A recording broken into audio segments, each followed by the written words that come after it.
Hi, everyone. Welcome back to Movement for Healing. This is week 3, I Yay. believe. Yes, week 3.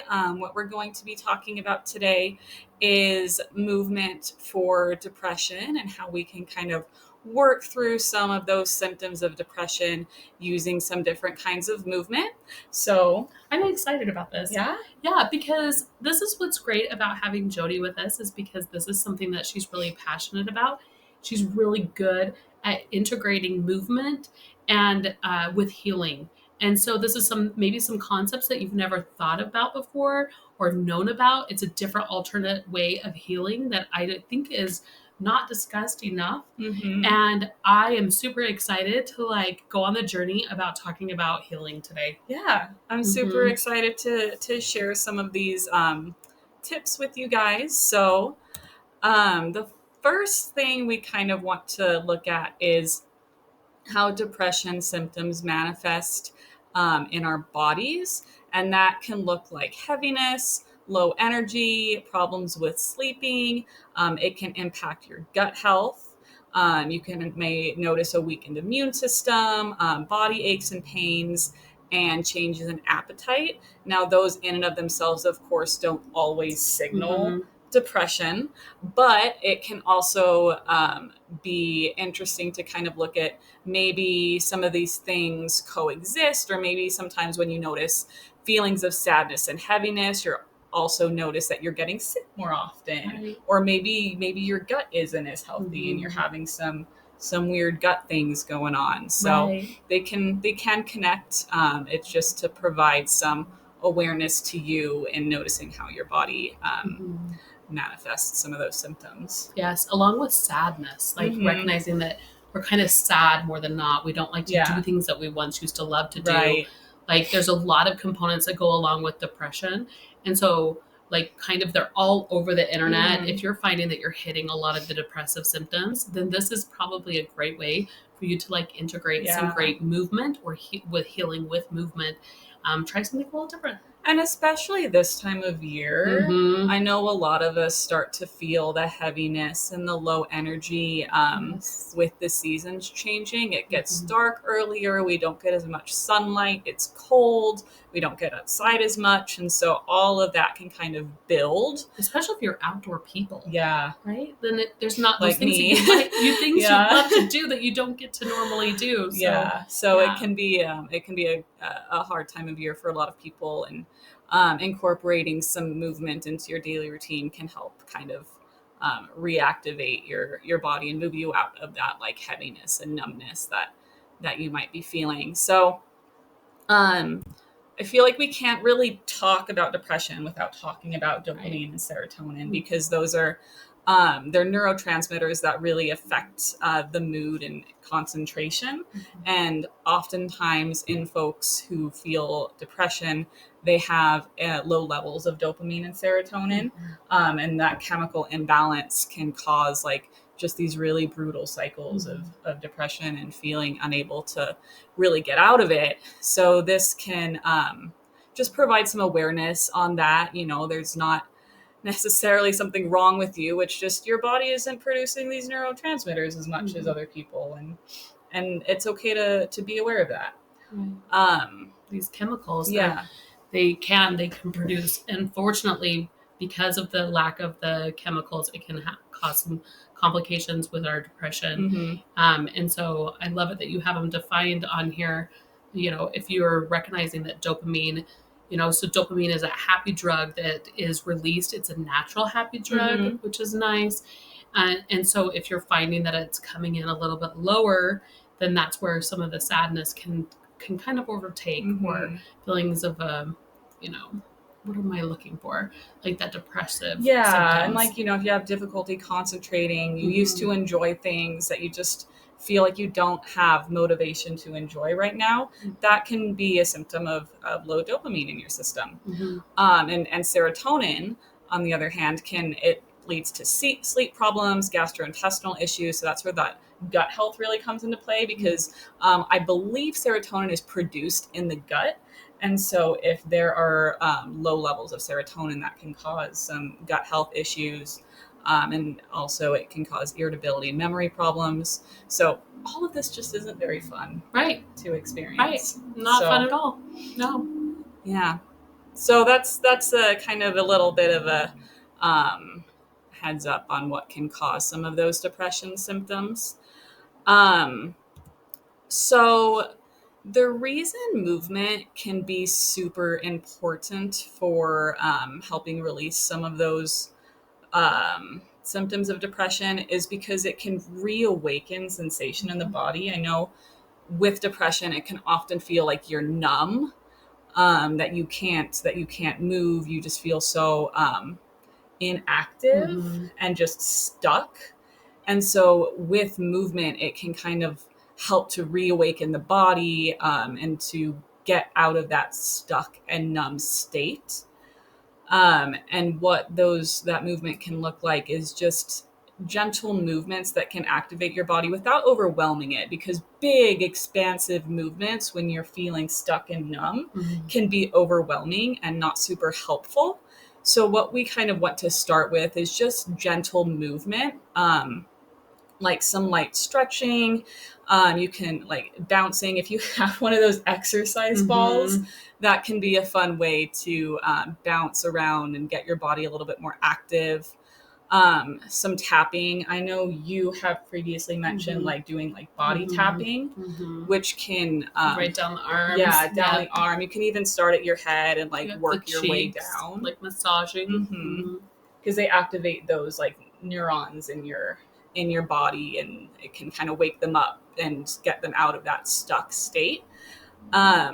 And so starting with those slow intentional movements, you can kind of build a bridge to more active movements. Like if your goal is to, go to the gym a couple nights a week, if you're feeling stuck and numb, it's not very realistic to just believe you're going to go to the gym. But starting with these small, gentle movements can awaken your body and awaken your sensation enough to feel like you are able to go to the gym. Right. And I love to think like, hey, let's take one little ounce at a time. Like if I was to do 10% or even 1%, what would that look like? Yeah. And so that might be stretching my arms every hour. Yeah. That's a really helpful visual. It's like, okay, what percent can I give to this movement right now? Maybe it's 1%, maybe it's 30%, but assess that for yourself. And that can help guide you in what kind of movement you feel ready for and able to do. And I think sometimes it's like, but I want to do the whole thing, right? Or else I don't win, or I'm not succeeding at all. And I think we have to be very careful about that and allowing ourselves to say, ooh, can I find success and celebration in doing something that's 1% right now? And what would that look like? And so would it be okay if I set my timer to go off every 30 minutes or every hour to do some kind of a stretching or movement, I know that sometimes when I have clients that are really stuck, it can be all I'm asking you to do is just to get out of bed, maybe. And this is clients that can do this, is like every hour, let's have a timer that goes off. You can watch your movie, you can play your games, but when that timer goes off, then you're going to walk from this side of the house to that side of the house, and you're going to take anything with you that you can carry along your way. And you can take anything with you on your way back. Yeah. And so that has been really helpful for some clients to feel like I'm getting movement in. Right. It's not intentional movement like we're probably talking about today. Yeah. But it's movement that creates some kind of purpose. Yeah. And it gets some of the to-do list stuff done. And I do think that is intentional though, because you're intentionally walking from one side of the house to the other. There is still an active intention behind it. Right. And so I think that's still like a really mindful way of moving. I like that. Yeah, I like that. So we have here a guided movement flow to help unstick your system. It can be a 10 to 15 minute exercise. We're probably not going to take that amount of time to go through it. Would it be okay if we say, how about you take a moment right now and let's pause the video And this is a great place where you can pause it, but you can see some of these things on your screen, wherever you're watching this from. Mm-hmm. And let's do a little bit of a 10 to 15-minute exercise to kind of gradually lift your energy. So let's start out. And if you kind of want to run through some of them so they kind of know what to do Yeah. in this movement that you have Yeah. here. Yeah. Let's go through the instructions really quick here. So you can start by either sitting down or standing up, whatever feels more approachable to you in this moment. And you can start by just doing some gentle stretches. Maybe it's like some chest opening where you just kind of reach your chest up to the sky. Maybe you roll your shoulders out a little or just gently move your neck from side to side just to give your body a little bit of activation. And then from there, we can incorporate some tapping to awaken the sensation in our body. Just give a little tap around. I like to start at the top of my head and just work my way all the way down my body, down my arms. I notice a difference too when I'm tapping with my palms versus tapping with my fingers. They're two different ways of tapping. They're two different sensations. Yeah, probably depending on which one you need, tapping with your fingers versus tapping with your palms, maybe kind of fill that out. Try them both out. Yeah, I think that's helpful. Try them both out. See if you need a little bit of a harder tap with your whole hand to maybe. Oh, that's good. If you need a little bit more sensation or a little bit less sensation, we can use the tips of our fingers. Right. Or just the palm of your hand. Yeah. The heel of your hand. Or just the tips of your fingers. Yeah. To kind of go through it. Yeah. Yeah. Work your way down your body. I like to go all the way down my leg into my foot, and the other leg, just to, that way you feel it in your whole body and your whole body feels even. We don't want people to walk crooked. No crooked walking. Yeah, if you just do one side, you might. I mean, that's an interesting thought too, though. Notice how if you just do it on one side of your body and then take a little break, notice how that side of your body feels in comparison to the side of your body where you didn't do the tapping exercise. Awareness. See if you notice any sensations in your body that might be different. Just a thought, just something to look for. And then from there, what we can do is kind of incorporate even like bigger movements, like, start like tapping your feet. You can start like bouncing, maybe clapping. You can do like some tension releasing, like this. Again, if you have one of those exercise balls, this could be a good chance to get that and just like bounce on that for a little bit, just awaken the body even more. And then once you're done with that, you can go ahead and put your hands over your heart and stomach and just take a few deep breaths. Give yourself permission to rest. Notice how your body feels. If you feel more awake, if you feel the sensation returning to your body. And also just remember to thank yourself for doing this much, because this is a huge achievement.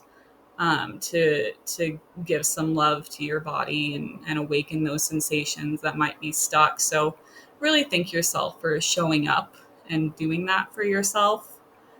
And I really love this part. Can we just focus on this for 2 seconds? I love it that you're ending with closing with self-compassionate movement.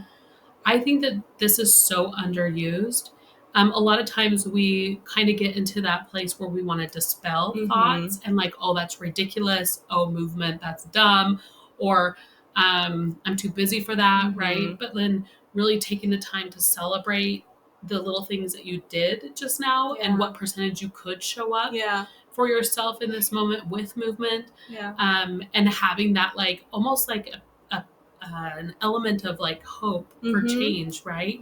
And so, and allowing things to win. I talk to my clients quite a bit about the allowing to win. Like, at what percentage are you at to allow this to win for you? Because if you're at 100% no, I'm not going to allow this to win, or even 90 or 80% I'm not going to allow this to win, it can be really hard to open yourself up to it, like allowing change to kind of filter in and to work. And so I love like having that self-compassionate movement to say, hey, I did a good job in this thing that I did. I Yeah. opened myself up to things that like normally I'm more closed off Yeah. to, or I wouldn't have allowed to win. Yeah. And like, look at me. I actually took Yeah.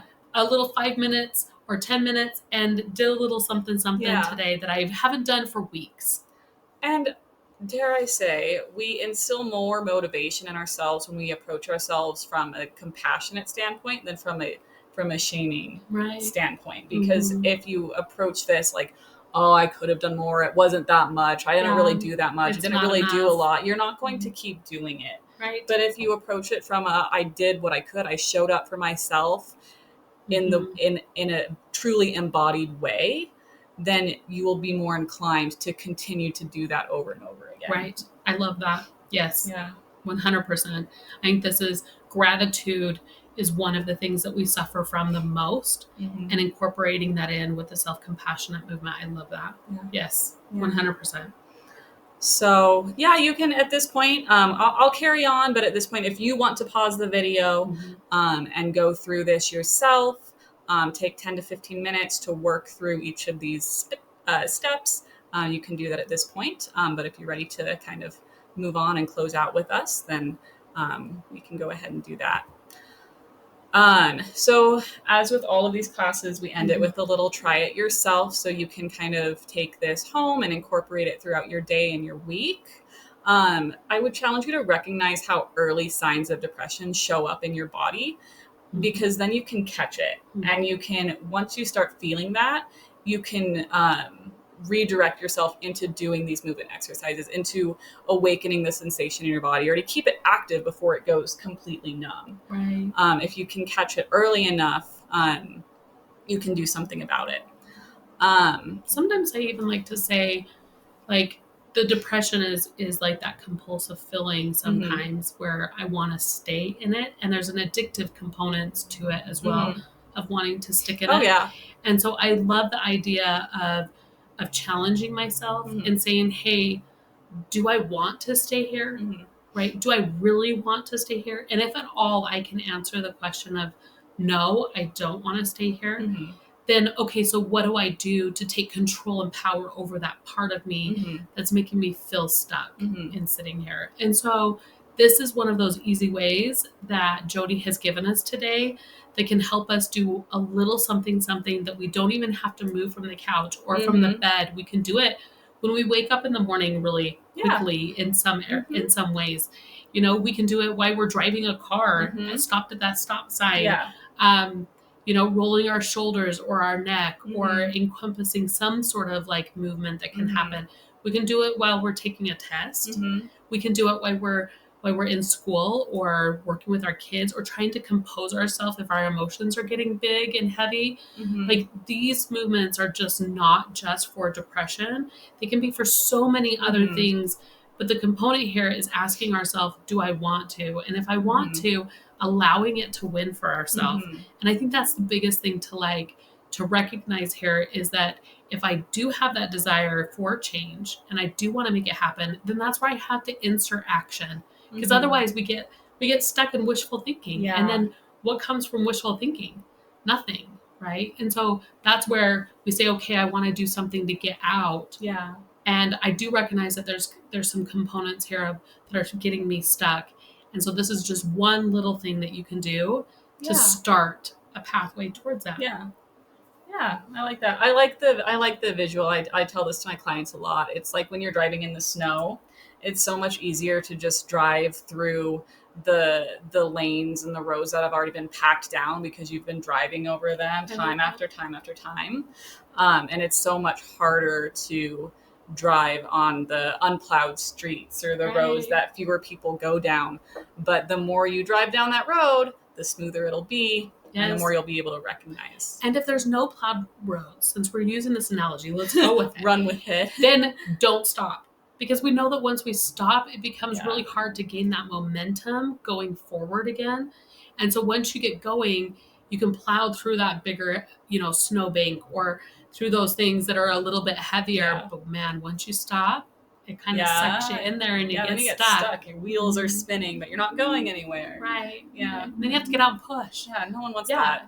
And movement. Yeah. I mean, maybe it's good. Actually, that's fair. Right? Maybe it'll activate, but Yeah, I don't know. That's This fun. is a fun little analogy. I know, I loved it when you brought that in. Good job. But try incorporating some of those exercises throughout your day or throughout your week. And just, let us know how it goes. Right. Very And then curious. this is a great place to start. If you're noticing some of those things, like Jody says, that they're coming up, you're feeling the depression, which are some of those symptoms from the very beginning that we talked about, the sadness that's kind of coming through, the lack of desire to do things that you normally like to do or you would do. If you're noticing that you're kind of isolating yourself, you're struggling to sleep, there's that lack of happiness or joy or celebration in things of accomplishments, those type of things. If you're feeling all of those things, then this is a great place to start to kind of start getting yourself out. There's other things here too, which is like getting in touch with your medical provider to talk about, maybe some of the serotonin levels or the dopamine levels, to get maybe on medications that could be helpful. We like doing these type of things first to try to work through those before medication management, but sometimes that is an option to discuss with your doctor, and to get yourself into therapy. Talk about these things. Sometimes there's a root cause there that we feel like might be a seasonal affective disorder, but might not. It might be situational. And so to get in, talk with a therapist, talk with some of the things to provide motivation and understanding, to get yourself in a place where you can get momentum to keep going forward, right? Yeah. So I like that. Well, thanks everyone for joining us for today. Next week, we're going to be looking at using movement to relieve some trauma symptoms, and when we feel stuck in like a trauma response, how we can move through that. So that'll be an interesting discussion. I like that. And a trauma response. Should we tell them what that is, just in case they might not know? Yeah. So just a sort of a brief overview or some information for the next little class. There are 3 trauma responses: fight, flight, or freeze. Right. The new one is fawn. Yes, and fawn, which is sort of specifically shows up within like relational trauma. But those are the 3 or 4 trauma responses. And so oftentimes we'll get stuck in one or more of those responses, and we're going to look at how we can move through some of that and be more present in the moment. There you go. There's a little snack for you to get you snippet. Go until next time. So, all right. Well, thanks everyone. See you next time.